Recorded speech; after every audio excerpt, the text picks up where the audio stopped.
Вчера во Прилеп дојде и поранешната министерка за труд и социјална политика Јована Транчевска.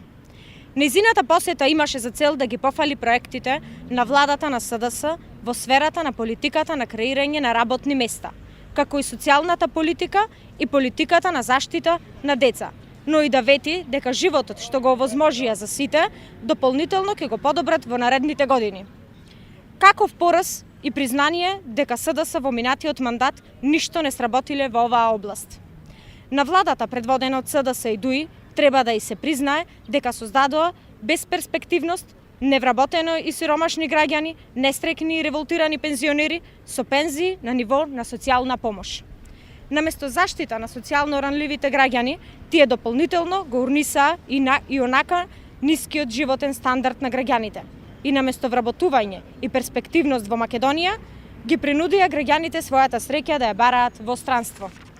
Животниот стандард никогаш не бил полош. Најдобро за тоа сведочат секојдневните протести на различна категорија на граѓани.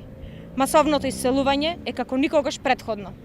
Единствено задоволни се само оние на кои СДС им овозможи некое работно место или некој тендер, а тие не се многу. Наместо СДС да ги предложи економските политики на ВМРО ДПМН за нови инвестиции и нови работни места, создадоа хаос и безредие. Владата на СДС е директно одговорна за највисоката стапка на инфлација што Република Македонија ја имала во последните 30 години.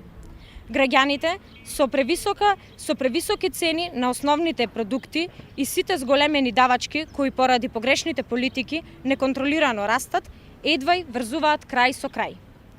Таа е суровата реалност. Вашите лаги повеќе не поминуваат кај граѓаните. Почитувана заменик министер Транчевска. Се ближи денот кога одговорот на граѓаните ќе биде силен, одлучен и едногласен, а тој одговор на вас и на вашите челници нема да ви се допадне. Народот овој пат ќе си ја врати државата во своји раце. Македонија повторно ќе биде горда.